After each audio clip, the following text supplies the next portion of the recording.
প্রিয় দর্শক, আসসালামু আলাইকুম রহমতুল্লাহি ওয়া বারাকাতুহু। আমি মোহাম্মদ গিয়াসউদ্দিন ফরমাইজি টক। অনেকদিন পরে আপনাদের মাঝে আবারও হাজির হলাম টিউটোরিয়াল নিয়ে। অ্যাভেঞ্জার্স ইন গেমের মতো কিভাবে আপনি ফিনিশড হয়ে যাবেন, অর্থাৎ আপনার হাত থেকে আস্তে আস্তে করে আপনি একদম মানে এক ইফেক্টের মাধ্যমে একদম আপনি নাই হয়ে যাবেন, অর্থাৎ কি বলে এটাকে অদৃশ্য হয়ে যাবেন। তো এই যে বিষয়টা, এটা ভিএফএক্স এর মাধ্যমে সাধারণত করা হয়ে থাকে, কিন্তু এটা অনেকেই আসলে কীভাবে করতে হয় জানেন না। এটা উন্নত মানের সফটওয়্যার ছাড়া এটা আসলে করা যায় না, অনেকেই মনে করেন। কিন্তু আমি আপনাদেরকে আজকে কীভাবে মোবাইলের মাধ্যমেই শুধুমাত্র কাইনমাস্টার অ্যাপটা দিয়ে করতে পারবেন এটা সুন্দরভাবে, এটা আমি আপনাদেরকে আজকে সুন্দরভাবে দেখাবো। তো বন্ধুরা, চলুন শুরু করা যাক। প্রিয় ভিউয়ার্স, প্রথমে আপনাকে যেটা করতে হবে সেটা হচ্ছে কাইনমাস্টারে প্রবেশ করে নতুন একটা প্রজেক্ট আপনাকে ওপেন করতে হবে। দেন আপনাকে ব্যাকগ্রাউন্ড দেখতে পাচ্ছেন, এই ব্যাকগ্রাউন্ডে গিয়ে ব্ল্যাক কালারের পিকটি সিলেক্ট করতে হবে। উপরে দেখতে পাচ্ছেন কালো একটা গোল চিহ্ন রয়েছে, এখানে ক্লিক করে আপনাকে এটা গ্রিন করে দিতে হবে। গ্রিন করা হয়ে গেলে এখন আপনাকে মিডিয়াতে গিয়ে আপনার যেই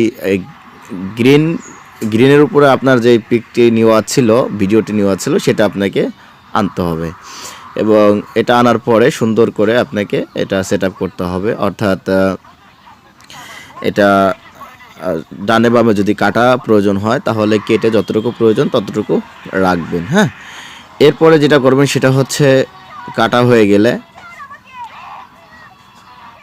তো প্রথমে আপনি জুম করবেন, সুন্দর করে জুম করে কাছে আনবেন, সুন্দর করে সেট আপ করবেন। সেট আপ করার পরেই আপনি ক্রোমাকে ইনেবল করে দিবেন। দেন এটা সুন্দর করে আপনি সেট আপ করবেন। অর্থাৎ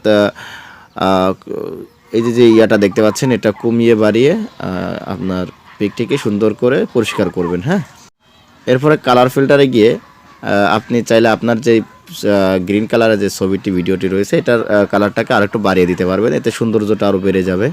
তো এরপরে পুনরায় মিডিয়াতে যেতে হবে। মিডিয়াতে যাওয়ার পরে আপনার যেই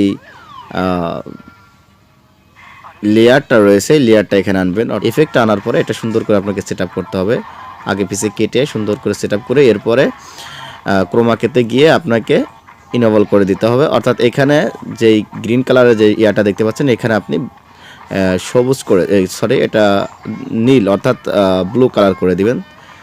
হ্যাঁ, অর্থাৎ এরপরে ব্লু কালার সিলেক্ট করার পর ক্রোমাকেতে গিয়ে সুন্দর করে এটা পিছনে যে ব্লু কালার রয়েছে গ্রিন কালার রয়েছে সেটার সাথে অ্যাডজাস্ট করে দিবেন।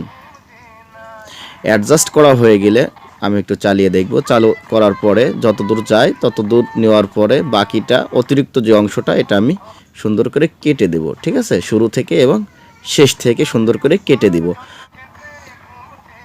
এখান থেকে কেটে দিবেন। হ্যাঁ, এই যে এটা শেষ, যেহেতু এখানে শেষ হয়ে যাচ্ছে, তো এখান থেকে আমি সুন্দর করে 3টা লেয়ারই কেটে দিব, কেটে দিয়ে ছোট করে ফেলবো। এরপরে আমি একবার চালিয়ে দেখব। এরপরে কি করতে হবে, চালিয়ে দেখার পরে যদি সুন্দরভাবে সেট আপ হয়ে থাকে, কাজ করা হয়, তাহলে এটা এক্সপোর্ট করে দিতে হবে। তো আমরা এক্সপোর্ট পর্যন্ত অপেক্ষা করব। আচ্ছা, এক্সপোর্ট হয়ে গেছে। এখন আপনাকে ব্যাকে গিয়ে নতুন করে একটা প্রজেক্ট ওপেন করতে হবে। এইখানে আপনাকে যেটা করতে হবে সেটা হচ্ছে ব্যাকগ্রাউন্ড যে আপনি ভিডিও অর্থাৎ পিকচার কিংবা ভিডিও বা যেখানে আপনি সেট আপ করবেন আপনার এই ভিডিওটি, তো সেই ব্যাকগ্রাউন্ডের একটা ভিডিও এখানে আপনাকে আনতে হবে। পিকচারটি সিলেক্ট করার পরে এটা আপনাকে যেহেতু জুম ইন আউট হচ্ছে, তো এটা আমি অফ করে দেবো। ক্রপিংয়ে গিয়ে সমান সমান চিহ্নতে ক্লিক করার পর এটা হয়ে যাবে, জুমটা অফ হয়ে যাবে। এরপরে কি করব, এটা আবার নতুন করে আমি মিডিয়াতে যাব। মিডিয়াতে গিয়ে যেটা এক্সপোর্ট করা হয়েছিল সেই ভিডিওটি এখানে আনতে হবে। আনার পরে এটাকে সুন্দর করে ফুল স্ক্রিন করে দেব। ঠিক আছে, ফুল স্ক্রিন দেওয়ার পর ক্রোমাকেতে নতুন করে প্রবেশ করে এটা সুন্দর করে পরিষ্কার করব, অর্থাৎ কমিয়ে বাড়িয়ে। হ্যাঁ, কমিয়ে বাড়িয়ে এটা গ্রিনটাকে একদম ফিনিশড করে দিব। সুন্দর করে এটা পরিষ্কার করার পরে এখন আমাকে যেটা করতে হবে সেটা হচ্ছে পেছনে যে পিকটি রয়েছে এটা অতিরিক্ত থাকলে সেটা কেটে দিতে হবে। হ্যাঁ, কেটে দেওয়ার পরে পুনরায় মিডিয়াতে যাওয়ার পর এখন আপনাকে ওই ইফেক্টটা আনতে হবে যেটা আপনাকে ফিনিশড করে নিয়ে যাবে। হ্যাঁ, তো এটা আনার পরে এটা ক্রোমাকেতে গিয়ে গ্রিনটা সরিয়ে দিতে হবে, এরপর সুন্দর করে সেট আপ করতে হবে। এটা কমিয়ে বাড়ে সেট আপ করার পর এখন আপনাকে যেটা করতে হবে, এই যে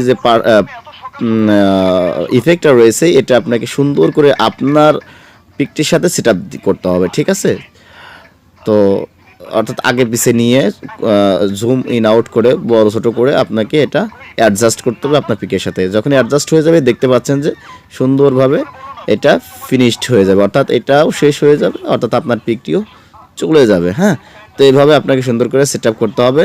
তো এটা যখন কমপ্লিট এজ দেখতে পাচ্ছেন সুন্দরভাবে সেট আপ হয়ে গেছে, এরপরে নিচের থেকে এটা আমি অতিরিক্ত অংশটা কেটে দিব।